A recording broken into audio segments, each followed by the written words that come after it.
आज हम एक ऐसे गांव की कहानी में चलेंगे जो एक खौफनाक रस्म के अंधेरे में फंसा हुआ है। एक ऐसी जगह जिसका नाम है काल कोठरी, यानी मौत का कमरा।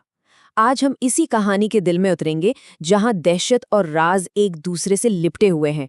तो चलिए पता लगाते हैं कि इस किंवदंती के पीछे का सच आखिर है क्या।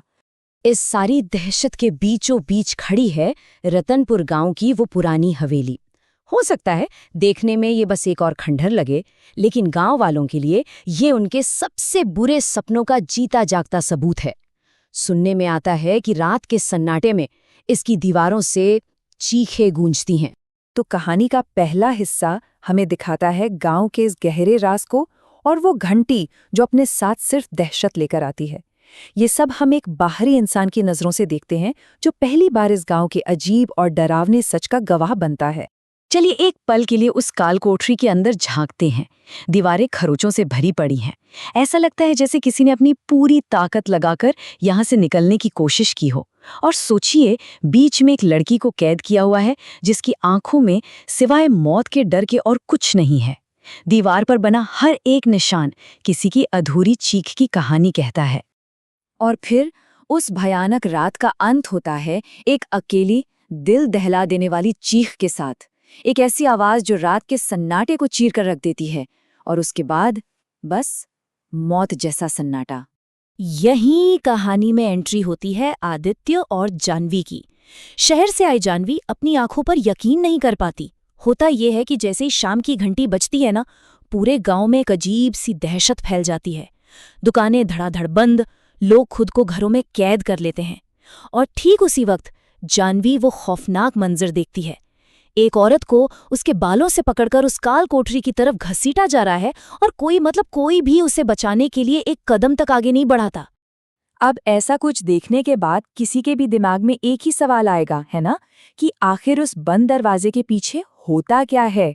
यही सवाल अब जानवी को सोने नहीं दे रहा, और यही सवाल हमें कहानी के और गहरे राज तक ले जाएगा। तो इस डर को, इस अजीब सी रस्म को समझने के लिए हमें पहले उस कहानी को जानना होगा जिसपे गांव का बच्चा बच्चा आंख बंद करके यकीन करता है। ये वो कहानी है जो उनके हिसाब से सब कुछ समझाती है, या शायद सब कुछ छुपाती है। तो इस पूरे श्राप की, इस पूरी कहानी की जड़ में एक नंबर है, और वो है 25। क्योंकि रतनपुर गांव में किसी भी लड़की का 25 साल का हो जाना मानो मौत का बुलावा है। तो कहानी कुछ ऐसी है कि सदियों पहले यहाँ राजा वीर प्रताप का राज था। बहुत ताकतवर लेकिन बेरहम। उसने एक घिनौना फरमान जारी किया था कि जो भी औरत 25 साल की होगी उसे 3 रातें उसके साथ गुजारनी होंगी। जाहिर है लोगों का गुस्सा भड़क उठा और उन्होंने राजा को मार डाला। पर कहानी यहाँ खत्म नहीं हुई। कहते हैं राजा की आत्मा एक दानव बनकर लौट आई अपना बदला पूरा करने के लिए।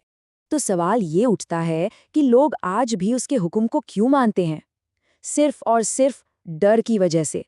क्योंकि अगर कोई परिवार अपनी बेटी को भेजने से इनकार कर दे तो वो दानव उस घर के एक मर्द की जान ले लेता है। मतलब एक ऐसा चुनाव है जिसमें हर तरफ मौत ही मौत है, और इसीलिए हर बार गांव वाले हार मान लेते हैं। लेकिन अब कहानी में एक नया मोड़ आता है, और वो है जानवी। वो इन दानवों और श्राप की कहानियों पर यूं ही यकीन करने वालों में से नहीं है। उसे पक्का यकीन है कि इस कहानी के पीछे कोई और ज्यादा गहरा सच छुपा हुआ है, और वो उसे ढूंढ निकालने की ठान लेती है। तो एक रात जानवी अपनी सारी हिम्मत बटोरकर उस खौफनाक कालकोठरी में घुस ही जाती है, और वहां राजा के पुराने धूल भरे कमरे में उसे एक चीज मिलती है, एक पुरानी डायरी।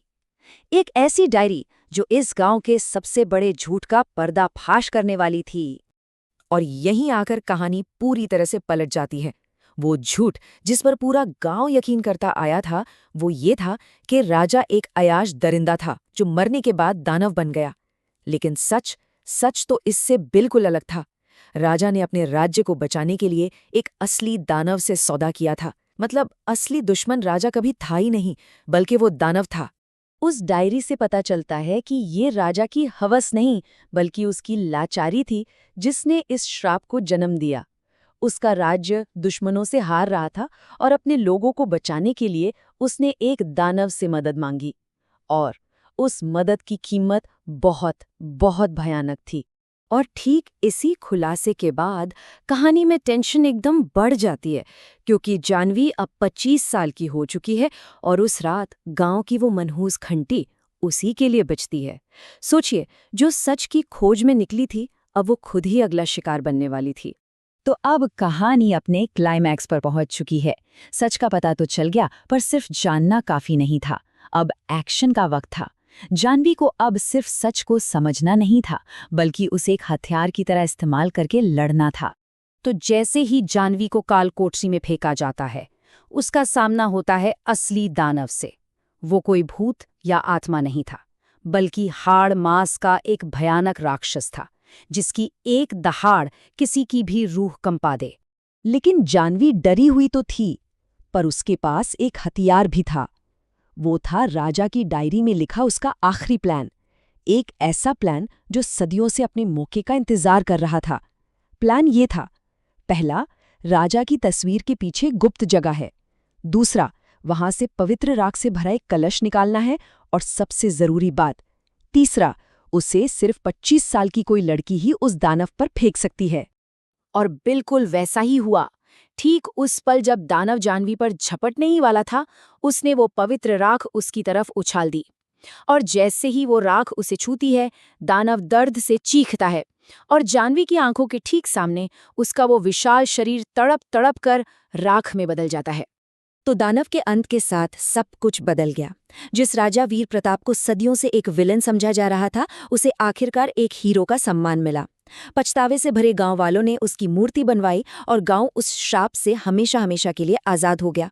और रही बात आदित्य और जानवी की, तो उन्होंने शादी कर ली और एक नई शांति भरी जिंदगी की शुरुआत की। तो ये कहानी खत्म होती है, लेकिन अपने पीछे एक बहुत बड़ा सवाल छोड़ जाती है कि आखिर कितने ही सच हैं जो पीढ़ी दर पीढ़ी सिर्फ डर और गलतफहमी के पर्दे के पीछे दबे रह जाते हैं। और हम जिन कहानियों को सच मानकर जीते हैं, उनमें से कितनी असल में एक झूठ होती हैं।